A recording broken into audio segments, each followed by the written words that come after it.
పోలవరం ప్రాజెక్టుపై ఎన్నో రకాల చర్చలు జరుగుతూనే ఉన్నాయి. ఇది మేము చేశాము అని రకరకాలుగా రాజకీయ నాయకులు చెప్తూ ఉండడం మనం చూస్తూనే ఉంటాం. అయితే అసలు ఈ ప్రాజెక్ట్ ఏంటి, ఈ ప్రాజెక్ట్ ఎప్పుడు ప్రారంభమైంది, అసలు ఈ ప్రాజెక్ట్కి నిజమైన వారసత్వంగా అంటే మేమే ఈ ప్రాజెక్ట్ని స్థాపించాము అనుకునే నాయకులు ఎవరు అనే విషయాల గురించి మనం ఇప్పుడు మాట్లాడుకుందాము. ముందు పోలవరం ప్రాజెక్టు గురించి మాట్లాడుకుందాం. పోలవరం ప్రాజెక్టు గోదావరి, కృష్ణా నదులను అనుసంధానిస్తూ ఏలూరు జిల్లా పోలవరం సమీపంలో నిర్మాణంలో ఉన్న ఒక బహుళార్థ సాధక నీటిపారుదల పథకం. విశాఖపట్నం, ఉభయ గోదావరి, కృష్ణా జిల్లాల్లోని మెట్ట ప్రాంతాలకు సాగునీటిని అందించేందుకు ఆంధ్రప్రదేశ్ రాష్ట్ర ప్రభుత్వం ఈ ప్రాజెక్టుని చేపట్టింది. దీని మొత్తం నిర్మాణ వ్యయం 55,548 కోట్లు ఉంటుంది అని అప్పట్లో అంచనా వేశారు. అయితే ఈ పథకం పూర్తయితే విశాఖపట్నం, ఉభయ గోదావరి, కృష్ణా జిల్లాలకు సాగునీటి అవసరాలే కాకుండా విశాఖపట్నానికి తాగునీరు, అదేవిధంగా విశాఖపట్నం చుట్టుపక్కల అన్ని ప్రాంతాలకి, తీర ప్రాంతాలకు పారిశ్రామిక పరిశ్రమల అవసరాలు తీర్చేందుకు కూడా ఇవి ఉపయోగపడుతుంది. ఇంకా ఈ పథకం ద్వారా విద్యుత్ ఉత్పత్తి, జల రవాణాలోని ఇబ్బందులను అధిగమించడానికి, చేపల్ని పెంచడానికి కూడా ఎంతో ఉపయోగపడుతుంది అనేది ఈ ప్రాజెక్ట్కి సంబంధించి ఉన్న ముఖ్యమైన ఉద్దేశం. అయితే ఈ పథకంలో భాగంగా 80 టీఎంసీల గోదావరి నీళ్లను కృష్ణా నదిలోకి మళ్లిస్తారు. మిగులు జలాలు అధికంగా ఉన్న నదుల నుంచి నీటి కొరత ఉండే నదులకి వీటిని మళ్లించే బృహత్కర పథకం ఇది. పోలవరం జలాశయం ఆంధ్రప్రదేశ్ రాష్ట్రంతో పాటు ఛత్తీస్గఢ్, ఒరిస్సాలోకి కూడా విస్తరించి ఉంది. అయితే ఈ పథకాన్ని ఇన్ని రకాల బెనిఫిట్స్ ఉండడం వలన ఈ పథకాన్ని కేంద్ర ప్రభుత్వం జాతీయ ప్రాజెక్టుగా గుర్తించింది. మొదట్లో రామపాద సాగర్గా ఈ పథకాన్ని పిలిచేవారు. ప్రస్తుతం దీన్ని పోలవరం సాగునీటి ప్రాజెక్ట్ అని పిలుస్తున్నారు. ఆంధ్రప్రదేశ్ ఆర్థిక వ్యవస్థ మొత్తం ప్రధానంగా వ్యవసాయ ఆధారితమైనదే. భారతదేశంలో సగటుగా సాగు భూమి 22.2% ఉంది. అయితే ఈ మొత్తం సాగు భూమికి సంబంధించి ఎక్కువ భూమి పంజాబ్లో 35%తో పోలిస్తే ఆంధ్రప్రదేశ్లో సాగు భూమి శాతం 14% వరకు ఉంది. సో కాలువల ద్వారా నీటిని మళ్లించాలి అని చెప్పి ఈ పథకాన్ని అయితే తీసుకురావడం జరిగింది. నీటి లభ్యత ఉన్న కృష్ణా, గోదావరి డెల్టాల్లో 22 లక్షల ఎకరాల్లో, నాగార్జున సాగర్ ద్వారా నీటి లభ్యత ఉన్న నల్గొండ, గుంటూరు, ప్రకాశం జిల్లాల్లో 20 లక్షల్లో మాత్రమే సాగు జరుగుతుంది. గోదావరికి ఎడమవైపు ఉన్న తూర్పుగోదావరి, విశాఖపట్నం జిల్లాల్లోని మెట్ట ప్రాంతాలు, అదేవిధంగా కుడివైపు ఉన్న పశ్చిమ గోదావరి, కృష్ణా జిల్లాల్లోని మెట్ట ప్రాంతాలకు గోదావరి నీటి ద్వారా ఈ సాగు చేయటం అనేది కొంచెం కష్టంగా మారింది. ఎందుకంటే ఇక్కడ నీటి లభ్యత అనేది తక్కువగా ఉంది. వర్షాలు సరిగా కురవని సమయంలో ఈ ప్రాంతాల్లో కేవలం నీటి మీద అంటే నదుల మీదే వీరు ఆధారపడి ఆ వర్షాధార ప్రాంతాలు కాబట్టి అవన్నీ ఈ ఆంధ్రప్రదేశ్కు జీవనాధారంగా ఉన్న ఈ పోలవరాన్ని నిర్మించాలి అని అప్పుడు అనుకొని ఈ ప్రాజెక్ట్ని రూపకల్పన చేయాలి అని అనుకున్నారు. అయితే ఈ ప్రాజెక్ట్ ఎప్పుడు స్టార్ట్ అయింది, అసలు ఏ నాయకుడు ఈ ఆలోచన చేశాడో మనం ఇప్పుడు చూద్దాం. సర్ ఆర్థర్ కాటన్, ఈయన బ్రిటిష్ కాలంలో ఉన్న ఇంజనీర్. ఇది మనందరికీ తెలిసిన విషయం. దీనికి సంబంధించి మీకు డీటెయిల్స్ చెప్తాను. భారతదేశపు నదుల అనుసంధానం గురించి ప్రాథమిక సూచనలు ఆయన చేశారు.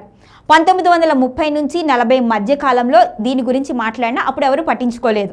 ఆ తర్వాత 1941లో మద్రాసు నుంచి రాష్ట్ర ప్రధాన ఇంజనీరు దివాన్ బహదూర్ వెంకటకృష్ణ అయ్యర్ ఈ గోదావరి నది పైన పోలవరం వద్ద జలాశయాన్ని నిర్మించాలి అని, అంటే పోలవరం ప్రాంతం దగ్గర ఈ జలాశయాన్ని నిర్మించాలి అని ఆయన ప్రతిపాదన తీసుకువచ్చారు మొట్టమొదటిసారి.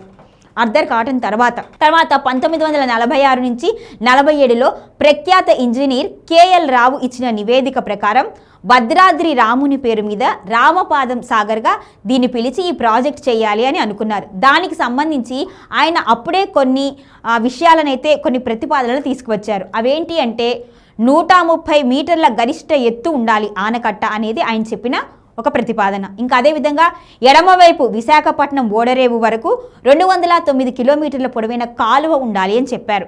మరొకటి కుడివైపు అంటే కృష్ణా నది వరకు అన్నమాట 200 కిలోమీటర్ల పొడవైన కాలువ ఉండాలి. ఒకవైపు ఇది, ఒకవైపు అది ఉండాలి అని చెప్పారు. ఇంకా ఇవి కాకుండా గుండ్లకమ్మ నది వరకు 143 కిలోమీటర్ల పొడవైన కాలువ ఉండాలి అని చెప్పారు. ఇంకా అంతేకాకుండా 150 మెగావాట్ల సామర్థ్యం గల విద్యుత్ ఉత్పత్తి కేంద్రం నిర్మించవచ్చు అని కూడా ఆయన వెల్లడించారు.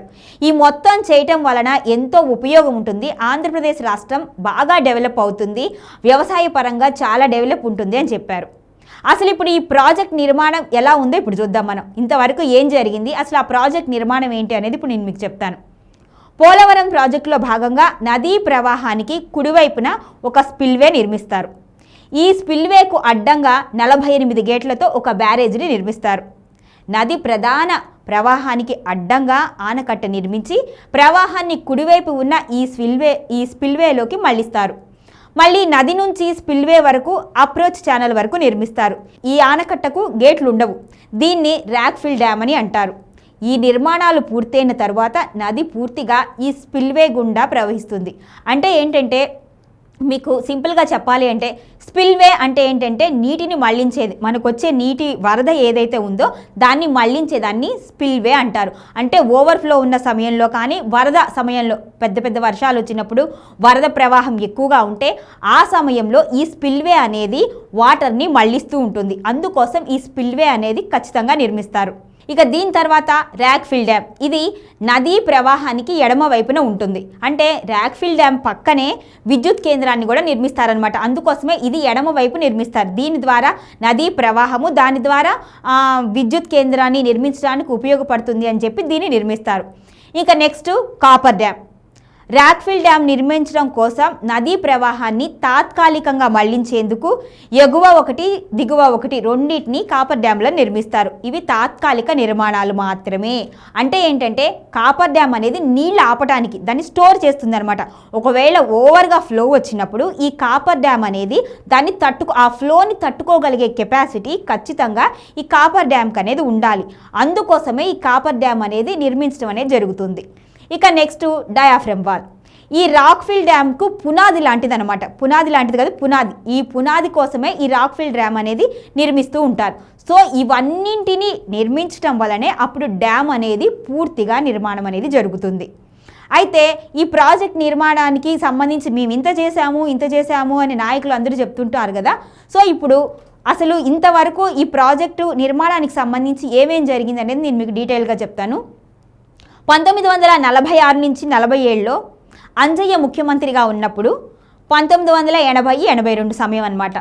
ఆ టైంలో ఈ ప్రాజెక్ట్కి సంబంధించి ప్రతిపాదనలు అయితే వచ్చాయి. దానికి ప్రణాళికను కూడా చురుగ్గా చేశారు.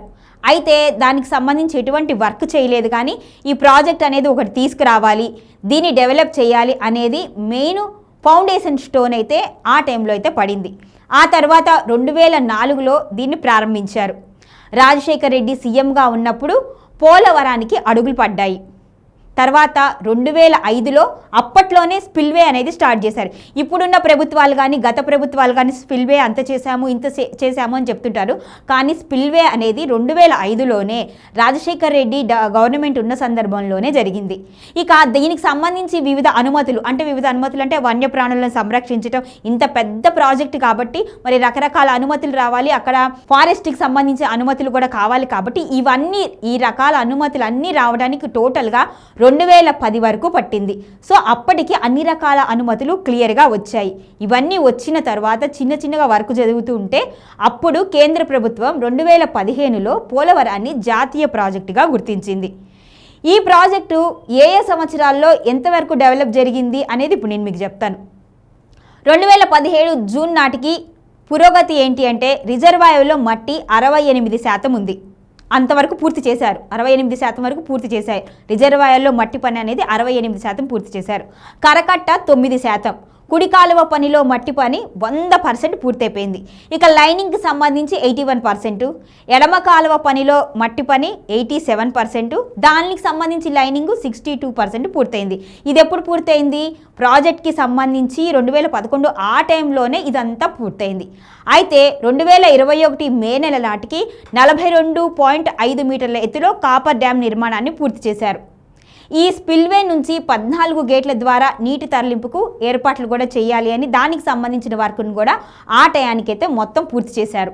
సో ఇంతవరకు మాత్రమే డెవలప్మెంట్ జరిగింది. అయితే ఇప్పుడు జరుగుతున్న అసెంబ్లీ సెక్షన్స్లో నారా చంద్రబాబు నాయుడు ప్రాజెక్టు గురించి కీలకమైన విషయాలు అయితే చెప్పారు. ఏంటంటే 2019కి 72% పూర్తి చేశాము అని చెప్పారు. డయాఫ్రమ్ వాల్ కూడా 100% పూర్తి చేసామన్నారు. స్పిల్వే కూడా చేశాము. ఇక స్పిల్వే కాంక్రీటు 82% పూర్తయింది. స్పిల్వే ఛానల్ 75% అయింది. కాపర్ డ్యాము 70%, ఆర్ఎంసీ 100% అయిపోయింది. ఎర్త్ వర్క్ లైనింగ్ 82% అయింది అని అన్నారు. ఈ ఎర్త్ వర్క్ లైనింగ్ 82% అయిపోయింది అన్న తర్వాత ఎల్ఎంసీ కూడా 91% అయింది. ఇక్కడ ఎర్త్ వర్క్ 70% అయిపోయింది. లైనింగ్ కూడా 56% అయిపోయింది అని చెప్పారు. అసలు ఇక్కడ R&R కూడా పూర్తి చేసుకున్నాము అని చెప్పినప్పుడు మరి ఆర్ఎంసీ 100% పూర్తయింది అంటే ఎర్త్ వర్క్లో 82% బ్యాలెన్స్ ఎలా ఉంది? ఇది మెయిన్ డౌట్ వచ్చే ప్రశ్న కదా. ఈ అసలు ఎర్త్ వర్క్ పూర్తవకుండా డ్యామ్కి సంబంధించిన ఆర్ఎంసీ ఎలా పూర్తవుతుంది? కానీ చంద్రబాబు నాయుడు మాత్రం అక్కడ ఖచ్చితంగా పూర్తయిపోయింది, మేము 100% పూర్తి చేశాము, ఎర్త్ వర్క్ బ్యాలెన్స్ 82% ఉంది అన్నారు. ఎర్త్ వర్క్ బ్యాలెన్స్ ఉంటే ఆర్ఎంసీ ఎలా పూర్తవుతుంది? ఇది ఫస్ట్ ప్రశ్న. నేను ఇందాక చెప్పిన స్టాటిస్టిక్స్ ప్రకారము అప్పుడే అంత డెవలప్మెంట్ అయినప్పుడు పూర్తయినప్పుడు ఇప్పుడైన డెవలప్మెంట్ ఏముంది? ఇది కూడా ప్రధానమైన ప్రశ్న. ఇంకొకటి, స్పిల్వే పూర్తి కాకుండా కాపర్ డ్యామ్ పూర్తి కాదు, కానీ ఎలా పూర్తి చేశాము అని చెప్తున్నారు? డయాఫ్రమ్ వాళ్ళు ఎలా కట్టారు? ఇప్పుడు నేను చెప్పిన దాని ప్రకారము కాపర్ డ్యామ్ నిర్మించాలి అన్నా, స్పిల్వే ద్వారా నీటిని మళ్లించాలన్నా, ఇవన్నీ చెయ్యాలి అన్నా ఒకదానికొకటి లింక్ అప్ అయిన ఉన్న పనులు. వీటన్నింటినీ అసలు బేస్ చేసుకొని ఒక్కొక్క డెవలప్మెంట్ అంటూ జరుగుతూ ఉంటుంది. కానీ పూర్తయింది, ఇది బ్యాలెన్స్ ఉంది, ముందు పూర్తయింది అంటారు, ఇది బ్యాలెన్స్ ఉంది అని చెప్తారు. మొత్తానికి అసలు దీనికి సంబంధించి పని స్టార్ట్ అయింది 2005లో. కానీ చంద్రబాబు నాయుడు ఏం చెప్తారు? నేనే స్టార్ట్ చేశాను అని చెప్తారు. అసలు దీని ప్రతిపాదన తెచ్చింది చంద్రబాబు నాయుడు గవర్నమెంట్ కాదు. దీనికి సంబంధించి మెయిన్ స్టోన్ వేసింది చంద్రబాబు నాయుడు గవర్నమెంట్ కాదు, చంద్రబాబు అంతకన్నా కాదు. ఆయన సమయంలో జరిగిన పనులు ఏంటి అనేది కూడా ఇప్పుడు నేను మీకు చెప్పాను. ఏ ప్రభుత్వం ఉన్నా ఏది ఉన్నా పోలవరం ప్రాజెక్టు అనేది బిఫోర్ ఇండిపెండెన్స్ నుంచి ప్రతిపాదన అయితే ఉంది. ఆ తర్వాత టి అంజయ్య హయాంలో అయితే దీన్ని చెయ్యాలి అని గట్టిగా అనుకొని దానికి సంబంధించి వర్క్ని పేపర్ రూపంలో పెట్టారు. ఆ తర్వాత అంటే రాజశేఖర రెడ్డి గవర్నమెంట్ వచ్చిన తర్వాత దానికి సంబంధించి ఒక్కొక్క అడుగు పడటం అయితే పడింది. ఇది మాత్రం అందరికీ తెలిసిన విషయమే. కానీ దీన్ని మాత్రం ప్రతి ఒక్క నాయకుడు, ప్రతి ఒక్క పార్టీ ఒక ఎలక్షన్ స్ట్రాటజీగానే చూస్తుంది. మేము అధికారంలోకి వస్తే పోలవరం పూర్తి